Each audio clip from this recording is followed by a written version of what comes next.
No, with the permission of Senator Judge Zubiri, Senator Lapid is availing of the privilege of interjecting. So may I give him priority, Senator Judge Zubiri? Senator Lapid is recognized. You may proceed when you're ready, sir. Salamat po, Sergeant Officer.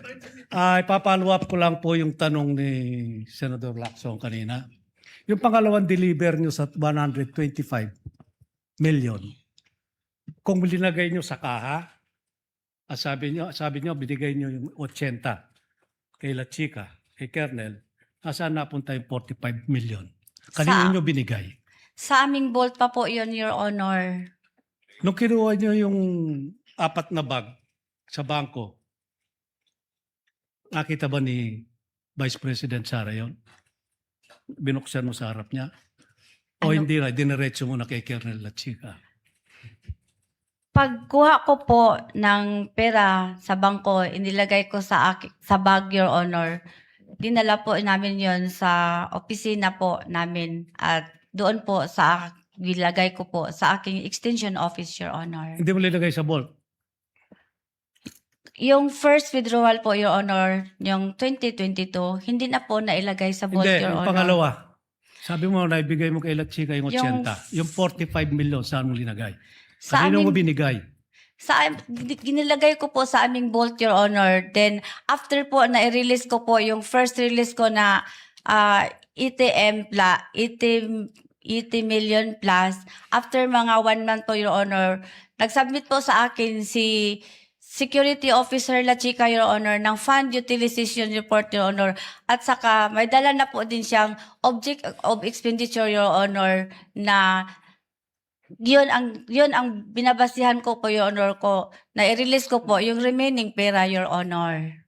Yun nga po, at marami rin po nagtatanong, pero hindi ko itatanong kung sino yung piatos, kung anong alias. Sabi nga po ni Senator Risa Montiveros, may kapangalan siya, may ka-birthday pa siya.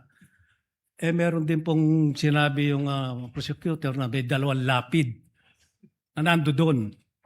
Papasalamat po ako kung totoong lapid yung kamag-anak ko po kasi.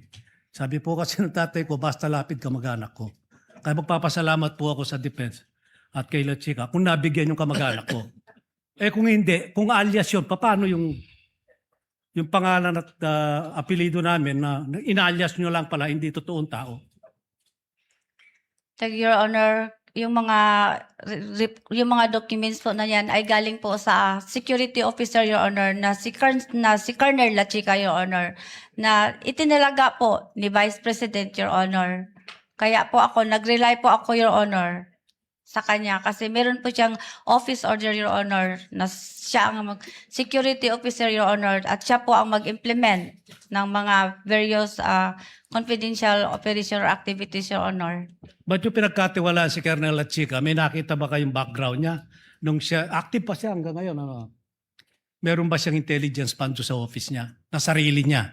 Kasi karamihan ng mayor, local official, military, police, army, navy, may mga intelligence fund po yan. Siya ba meron bang sariling intelligence fund? Hindi ko alam, Your Honor. Hindi mo inalam? Hindi ko alam, Your Honor. Ayun lang po. Maraming salamat.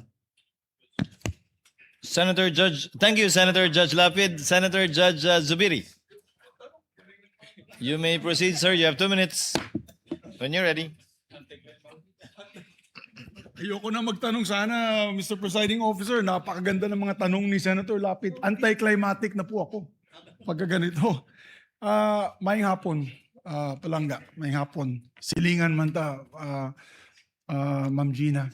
May hapon, sir. Ma'am. Your Honor. Yes, ma'am. Ma'am, kasi mga tanong kanina about sa funds, nabigay niyo po lahat kay Colonel La Chica. Pero hindi niyo rin pong alam kung na-misuse ni Colonel La Chica yung pondo. Hindi niyo rin po malalaman yan. For example, nagbigay po siya ng 100,000 kay Piatos, pero sa totoo lang, hindi pala tao yun, binulsa lang po nila. Posible din po yan kasi nabigay mo lahat ng pondo kay Colonel La Chica. Tama po yun, madam. Nag-base pa ako, Your Honor, sa kanyang sinabit sa akin na Fund Utilization Report, Your Honor. After po, ma-implement po niya ang mga project po or activities po ng confidential funds, Your Honor. O nga kasi, Madam Witness, ganun din po nangyayari na yun pag mga mga AIX, misuse ng mga pondo ng gobyerno, may mga barangay official na nagpapapirma ng 5,000, pala 2,000 lang pa na ibibigay dun sa recipient, yung 3,000 binubulsa nila. Posibleng mangyari din po dito dahil yung mga pinapirma na binigay sa iyo ay hindi po natin na-verify.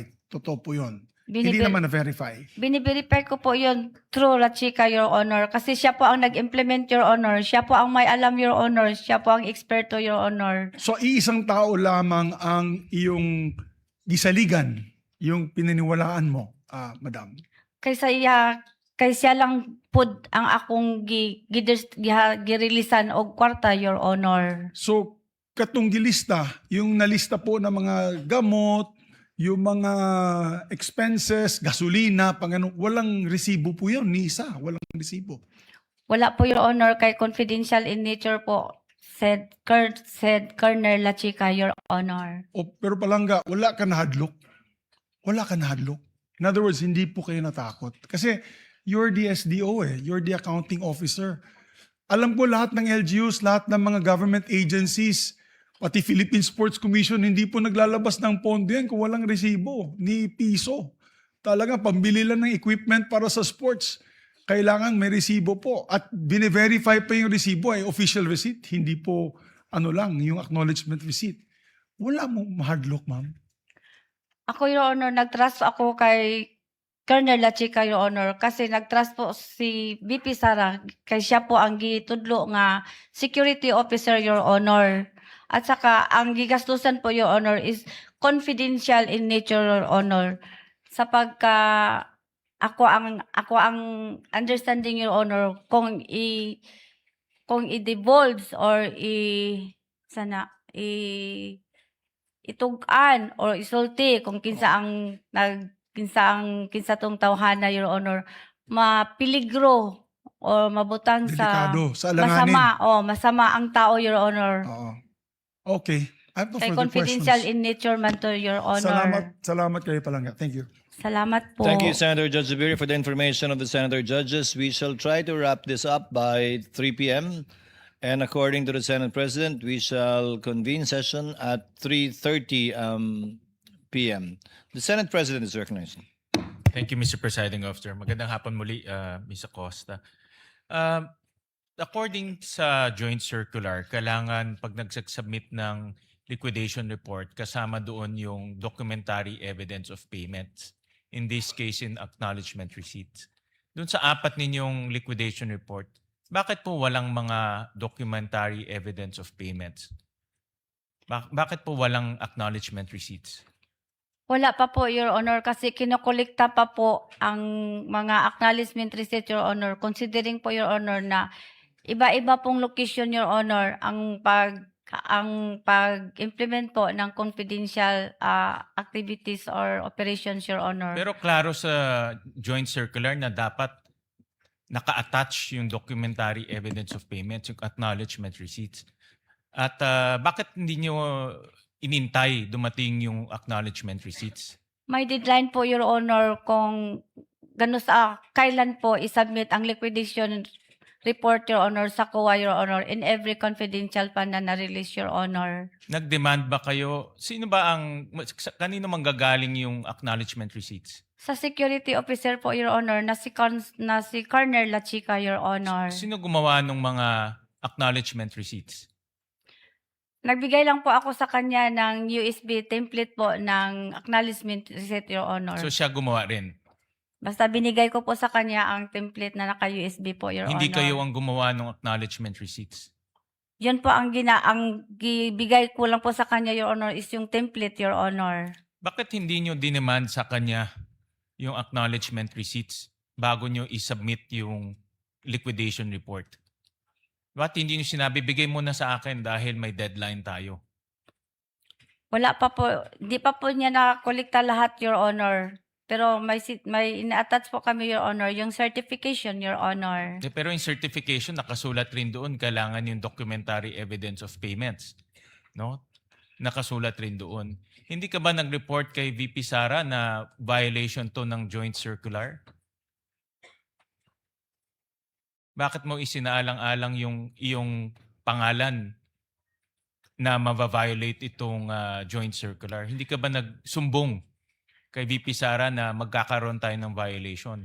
Your Honor, pag pa-receive po ng aming liaison officer sa aming liquidation report, Your Honor, tinanggap naman po ng COA, Your Honor. Hindi naman sa man nila tinanggap. binalik Ang sa amin, Your Honor. Hindi, ang importante ngayon yung joint circular, yung compliance sa joint circular. Yun ang mahalaga ngayon. Kaya hindi mo ba sinabi kay VP Sara na meron tayong problema? Baka mademanda tayo sa mga susunod. Hindi po, Your Honor, kasi tinanggap naman po ng COA ang aming liquidation report, Your Honor. Ngayon na posibleng makasuhan ka, no, na narinig mo naman kanina at alam ko may mga kasong i-final sa iyo. Nagkaroon ka ba ng meeting kay VP Sara kung paano ayusin itong problema at kasong kinakaharap mo? Yung Diba na-filean meron kang kaso ngayon? o yung na-filean po kami sa filean po ako sa Ombudsman, Correct. Your Honor. So nag-usap ba kayo ni VP Sara na ano ang gagawin natin dito sa problemang kinakaharap ninyo sa confidential funds? Binigyan po niya kami ng abogado, Your Honor. Pero kayong mismo ni VP Sara, nakapag-usap ba kayo kung paano? Kasi kumuha ka ng instruction sa kanya eh. Di ba? Dapat magkaroon rin kayo ng pag-uusap kung paano malampasan itong kaso. Yun po, Your Honor. Binigyan po niya kami ng abogado, Yun Your lang ang Honor. solusyon, bigyan ng abogado. Opo, Your Honor. Thank you, Mr. Presiding Officer. Senator Judge Erwin Tulfo, you have 2 minutes, sir. You may proceed when you're ready.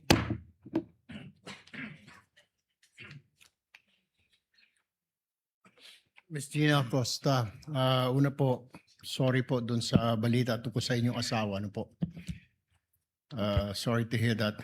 Mabilisan lamang po. Kanina sabi nyo, yung tables and chairs na worth 3.5 million ho yata sa confidential fund ay binili kasi gagamitin sa confidential or intelligence operations. Tama po? Yun po sabi ninyo kanina sa akin. Yun po. Opo. Kasi galing po yun sa security officer, Your Honor. Siya nagsabi sa iyo na ibili natin ng chairs and tables. Ang dumating na lang po sa akin, Your Honor, is yung mga na lang po, Your Honor. Yung mga acknowledgement receipt, Your Honor. Nagaling po sa kanya kasi Okay. siya po ang nag-implement, Your Honor. Oh, okay. Pero alam niyo ho, I'm sure hindi niyo kabisado yung Joint Memorandum Circular po na 2015-01. Hindi niyo po memorize ano po.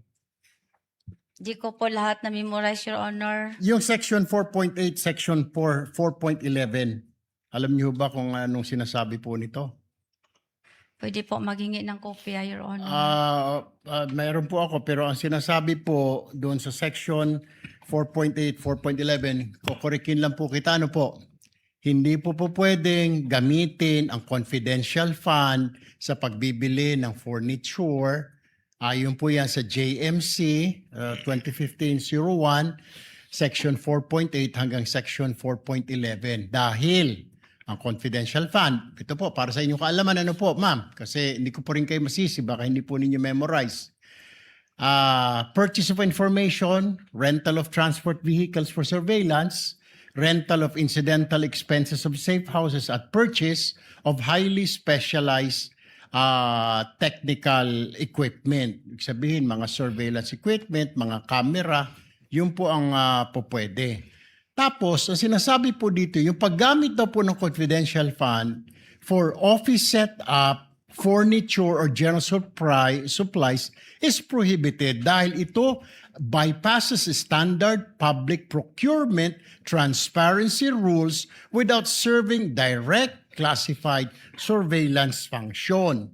Kahit na po ito gagamitin para sa intelligence surveillance operations, hindi po pwede dahil yung mga upuan, tables po yan will fall under the MOOE or capital outlet. Next time, ma'am, para may idea na kayo.